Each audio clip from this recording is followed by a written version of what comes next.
사랑하는 여러분, 우리가 이 땅을 살아가다 보면 우리가 누군가에게 일을 부탁할 때가 있고 또 누군가로부터 일을 부탁을 받을 때가 있습니다. 공통점은 부탁하는 것도 쉽지 않고 부담스럽고 또 부탁을 받는 것도 많은 경우에 부담스러울 때가 있습니다. 그래서 어떤 책들과 어떤 강연들을 보면 부탁의 기술 이렇게 해서 어떻게 하면 잘 부탁할 수 있는지 그런 내용들을 나눌 때가 있고, 또 그것과 반대로 정중하게 거절하는 법, 능청스럽게 거절하는 법, 단호하게 거절하는 법, 이런 것에 대한 또 많은 그런 강연과 영상들이 있습니다. 우리가 오늘 말씀을 통해서 함께 살펴볼 것은 하나님은 어떻게 하나님의 일을 이루어 가실까라고 하는 것입니다. 온 우주 만물을 창조하신 하나님은 이 땅 가운데 그분의 일을 어떻게 이루어 가시냐라고 하는 것입니다. 마태복음 28장 18절로 20절에서 예수님께서 이렇게 말씀하십니다. 예수께서 나와 말씀하여 이르시되 하늘과 땅의 모든 권세를 내게 주셨으니 그러므로 너희는 가서 모든 민족을 제자로 삼아 아버지와 아들과 성령의 이름으로 침례를 베풀고 내가 너희에게 분부한 모든 것을 가르쳐 지키게 하라. 볼지어다 내가 세상 끝날까지 너희와 항상 함께 있으리라 하시니라. 예수님께서 제자들에게 너희는 전 세계로 가서 모든 민족에게로 가서 너희가 그들을 제자로 삼고 그들을 가르치고 그들에게 복음을 전해라 라고 말씀을 하십니다. 근데 그 세계 복음화를 위해서 예수님께서 선택하신 게 여러분 몇 사람입니까? 겨우 예수님께서 12명의 제자를 선택하십니다. 오늘 본문에 등장하고 있는 이 바울은 스스로를 나는 가장 작은 자다라고 표현합니다. 스스로를 나는 감히 내가 사도라고 칭함을 받을 만한 자격이 안 되는 사람이다 라고 바울이 표현합니다. 하나님께서 선택하신 사람들 중에 여러분 어떠한 사람도 특별한 사람이 없고 모든 사람들이 너무나 평범한 사람들이었습니다. 어쩌면 그 평범함보다 더 그 기준에 그 수준에 미치지 못하는 사람들도 굉장히 많았습니다. 사랑하는 여러분, 하나님께서 평범한 바울을 통해서 어쩌면 스스로를 나는 그 평범함조차 자격이 되지 않는다라고 생각했던 그 바울을 통해서 사랑하는 여러분, 하나님께서 하셨던 일들을 함께 나눠볼까 합니다. 여러분, 바울은 13권의 신약 성경을 저술합니다. 한 권이 아니고 무려 13권입니다. 그가 빌립보에, 데살로니가에, 고린도에 그가 3번에 걸친 전도 여행을 통해서 이방인과 유대인들에게 복음을 전하고 교회들을 세웁니다. 에베소 교회를 세웠고 갈라디아 지방에 다니면서 여러 교회들을 세웠고 안디옥 교회를 세웠고 수많은 교회들을 개척했습니다. 여러분, 목회자로서 내 사역의 기간 동안 한 교회를 개척해서 세운다라고 하는 건 정말 쉽지 않은 일이죠. 그런데 바울은 수많은 지역을 다니면서 대륙과 대륙을 오가면서 그가 복음을 전했고 수많은 교회들을 세웠던 것을 보게 됩니다. 평범했던 스스로를 나는 평범하지 못하다라고 말했던 그 바울을 통해서 하나님은 어떻게 그런 일들이 가능하게 하셨을까? 우리가 이 질문을 통해서 우리가 우리 스스로에게 한번 질문을 해보는 것입니다. 하나님은 어떻게 나를 통해서 일하실까? 이 시대 가운데 하나님께서 어떻게 나를 통해서 일하실 것인가에 대한 그 질문을 저와 여러분이 함께 해보면 좋겠습니다. 오늘 본문의 1절입니다. 그 후에 바울이 아덴을 떠나 고린도에 이르러 아굴라라 하는 본도에서 난 유대인 한 사람을 만나니 글라우디오가 모든 유대인을 명하여 로마에서 떠나라 한 고로 그가 그 안에 브리스길라와 함께 이달리아로부터 새로 온지라. 바울이 그들에게 가매 생업이 같으므로 함께 살며 일을 하니 그 생업은 천막을 만드는 것이더라. 바울은 선교를 위해서 이제 고린도로 이주합니다. 거기에서 천막을 만드는 일을 하고 있었던 브리스길라와 아굴라 부부를 만나게 됩니다. 생업이 같아서 함께 살면서 함께 천막을 만들면서 함께 복음을 전하게 됩니다. 우리가 보통 자비량 선교사를 텐트 메이커라고 부릅니다. 이 텐트 메이커의 유래가 바울이 그렇게 천막을 만들면서 선교했던 것에서 유래가 됩니다.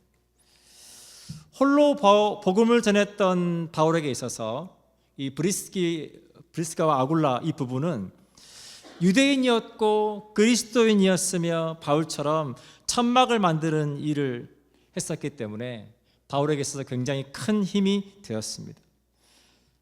그래서 그들이 함께 살면서 함께 복음을 전하는 좋은 친구가 되었을 뿐만 아니라 선교 사역에 있어서 좋은 동역자가 되는 것을 보게 됩니다. 사랑하는 여러분, 우리 양무리교회의 힘은 어디서 나올까요? 우리 양무리교회의 힘은 영향력 있는 몇몇 소수의 사람들에 의해서가 아니라 믿음의 동역자들에게서 나오고 그 믿음의 동역자들과의 만남들은 서로에게 축복이 된다고 저는 믿습니다. 저희 교회에 많은 재직분들이 있습니다. 또 팀장들이 있고 또 셀 리더들이 있고 또 교사들이 있고 또 함께 사역하는 팀 멤버들이 있고 또 여러 모양으로 봉사하는 많은 분들이 있습니다. 그렇게 한 분 한 분의 그 만남을 통해서 하나님은 하나님의 교회를 세워가시고 하나님의 일을 이루어 간다고 믿습니다. 전도서 4장 12절은 이렇게 말해줍니다. 한 사람이면 패하겠거니와 두 사람이면 맞설 수 있나니 세 겹줄은 쉽게 끊어지지 아니하느니라. 하나님은 하나님의 일을 이루어 가실 때 하나님의 사람들을 예비하시고 그 만남을 통해서 하나님께서 우리를 붙들어 주시고 우리를 강하게 하시고 그 일들이 능히 이루어지게 하신다는 것을 여러분 기억하시면 좋겠습니다. 사랑하는 여러분, 하나님은 바울에게 브리스길라와 아굴라 부부를 선교의 동역자로 붙여주셨습니다. 그렇다면 하나님께서 이 시대를 살아가고 있는 저와 여러분에게 붙여주신 사람들은 누구입니까? 어쩌면 가장 가까운 가족일지 모르겠습니다. 남편일 수 있고 아내일 수 있고 자녀일 수 있고 친구일 수 있고 직장에서 만나는 동료일 수 있습니다.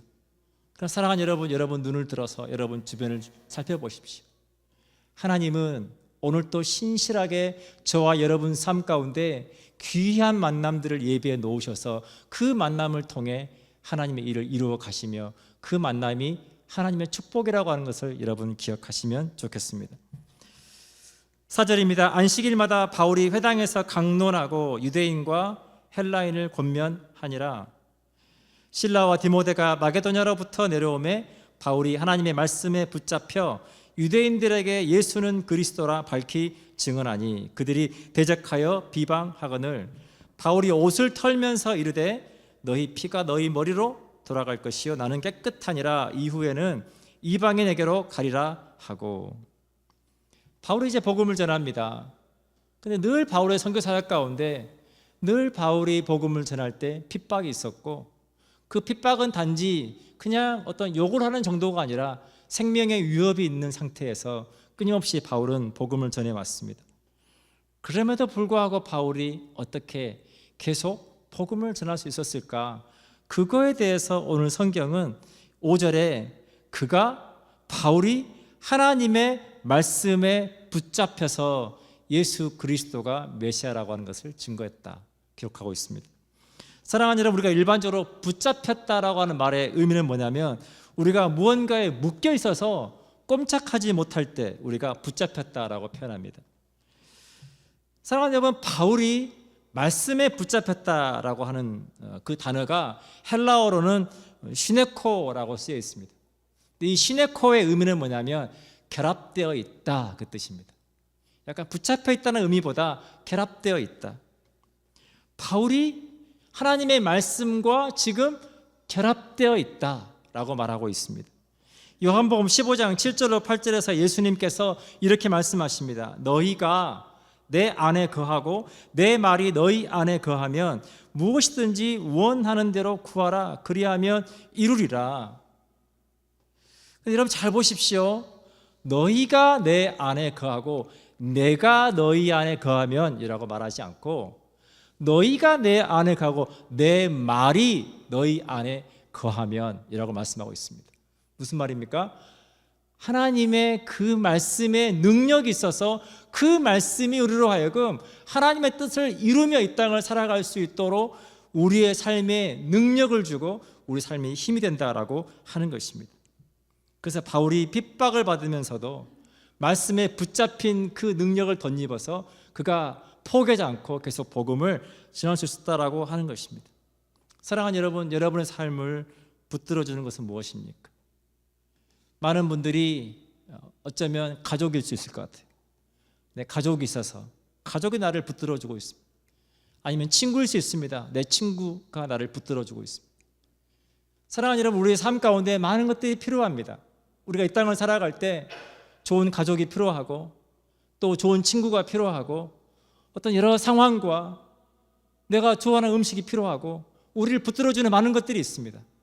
그러나 우리가 그리스도인으로서 하나님의 뜻을 이루는 데 필요한 가장 중요한 것은 우리가 하나님의 말씀에 붙들려서 그 말씀의 능력을 덧입을 때 우리의 삶이 하나님의 뜻 가운데로 살아갈 수 있다는 것 여러분 기억하시면 좋겠습니다. 7절입니다. 거기서 옮겨 하나님을 경외하는 디도 유스도라 하는 사람의 집에 들어가니 그 집은 회당 옆이라. 또 회당장 그리스보가 온 집안과 더불어 주를 믿으며 수많은 고린도 사람도 듣고 믿어 침례를 받더라. 밤에 주께서 환상 가운데 바울에게 말씀하시되 두려워하지 말며 침묵하지 말고 말하라. 내가 너와 함께 있음에 어떤 사람도 너를 대적하여 해롭게 할 자가 없을 것이니 이는 이 성 중에 내 백성이 많음이라 하시더라. 끊임없이 바울을 비방하는 유대인들이 있었지만 바울과 바울 일행이 포기하지 않고 담대하게 복음을 전합니다. 그로 인해서 회당장 그리스보의 가족을 비롯해서 많은 사람들이 복음을 받아들이고 침례를 받는 놀라운 역사가 일어나게 됩니다. 그런데 하나님께서 환상 가운데 지금 바울에게 하시는 말씀이 뭡니까? 침묵하지 마라. 사랑하는 여러분, 바울은 지금 침묵하지 않고 있습니다. 바울은 열심히 복음을 전하고 있습니다. 그런데 하나님께서 바울에게 침묵하지 마라, 두려워하지 말고 침묵하지 마라 라고 말씀하고 있습니다. 왜 하나님께서 바울에게 그 말씀을 하고 있을까요? 복음이 열매를 맺고 있었지만 여전히 바울의 마음 가운데 두려움이 있었다라고 하는 것입니다. 하나님께서 내가 너와 함께 있으니 두려워하지 말라, 침묵하지 말라, 내가 너와 함께 있으니 네가 어제까지 해왔던 그 일을 멈추지 말고 계속해라, 바울을 격려하고 있다라고 하는 것입니다. 사랑하는 여러분, 지금 바울이 두려운 이유는 안 돼서 두려운 것이 아닙니다. 많은 복음의 열매가 맺히고 있습니다. 잘 되고 있는데, 열심히 하고 있는데 왜 두려울까요? 사랑하는 여러분, 저와 여러분의 삶에 그럴 때가 있지 않습니까? 잘 되고 있어요. 나도 열심히 하고 있습니다. 그런데 여전히 마음이 평안하지 못하고 여전히 마음이 불안하고 두려울 때가 여러분 얼마나 많습니까? 그 이유는 무엇이냐면 우리가 하루하루 살아가는 우리의 삶이 불확실하기 때문에 그렇다는 거예요. 내일 어떻게 될지, 앞으로 내 삶이 어떻게 바뀔지 그 불확실함 때문에 우리의 마음이 두려울 때가 많다라고 하는 것입니다. 우리가 과거에 했던 실패 때문에 내가 지금 성공하고 있지만, 내가 지금 잘하고 있지만 또 그런 일이 일어나면 어떻게 하지? 또 내가 그렇게 실패하면 어떻게 하지? 우리의 마음이 그로 인해서 두려울 때가 있다는 것입니다. 지금은 모든 게 너무나 안정적으로 잘 되어 있지만 이 안정적인 내가 이루어놓은 이 모든 것들을 잃어버리면 어떻게 하지? 끊임없이 우리가 그것 때문에 두려울 때가 있다라고 하는 것입니다. 사랑하는 여러분, 하나님은 환상 가운데 바울에게 나타나셔서 두려워하지 마라. 오늘 하나님은 저와 여러분에게 동일하게 말씀하십니다. 두려워하지 마라. 내가 너와 함께 있으니 두려워하지 마라. 포기하지 말고 멈추지 말고 네가 해야 할 그 일을 계속해서 해나가라. 그렇게 말씀하고 있다라고 하는 것입니다. 제가 최근에 에드먼튼을 방문하면서 에드먼튼에서 있었던 굉장히 힘들었던 기억을 나눈 적이 있습니다. 저희 가족이 이제 비자를 연장하기 위해서 건강검진을 받았어야 됐는데 저희가 살았던 북쪽에서 건강검진을 받는 게 비용이 너무 비쌌어요. 한 명당 700불이 넘었습니다. 그래서 고민을 하다가 알아보니 에드먼튼에서 받는 건강검진 비용이 거의 한 반값 정도밖에 되지 않았기 때문에 저희 가족이 에드먼튼으로 함께 이동해서 건강검진을 받기로 했습니다. 감사하게도 교회에서 가족 건강검진비를 후원을 해주시기로 해서 이제 그것을 생각하고 제가 건강검진 예약을 하고 이동하게 되었습니다.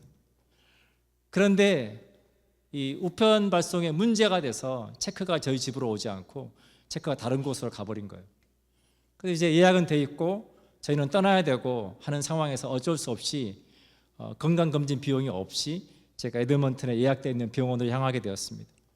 병원으로 가면서 계속 기도를 했습니다. 내가 가서 어떻게 말을 하고 어떻게 하면 그분들이 예스라고 하고 건강검진을 받을 수 있게 해줄 것인가. 쉽게 말하면 외상으로 건강검진을 해달라고 하는 건데 어떻게 하면 그게 가능할까 계속 기도를 하면서 어떻게 영어를 말할까 계속 연습하면서 갔습니다. 가서 간호원을 만나자마자 연습한 대로 영어로 말을 했습니다. 그랬더니 간호원이 제게 짧은 한마디를 했습니다. No. 안 된다. 그때가 마지막 타임이었어요. 그때 건강검진을 하지 못하면 제가 비자 연장을 하는데 어려움이 있을 수밖에 없었습니다. 그래서 저희가 그 병원에 딸려있는 카페에 앉아서 제가 아내와 그런 얘기를 했습니다. 여보, 어쩌면 우리가 여기까지인지 모르겠다. 우리 열심히 선교하려고 달려왔지만 여기까지인지 모르겠다라는 이야기를 나누었습니다. 그때 그 카페에 딸려있는 약국이 있었는데 그 약국에 한국인 스텝이 일을 하고 있었어요. 근데 그 한국인 스텝이었던 그 자매가 저희 이야기를 들은 거예요.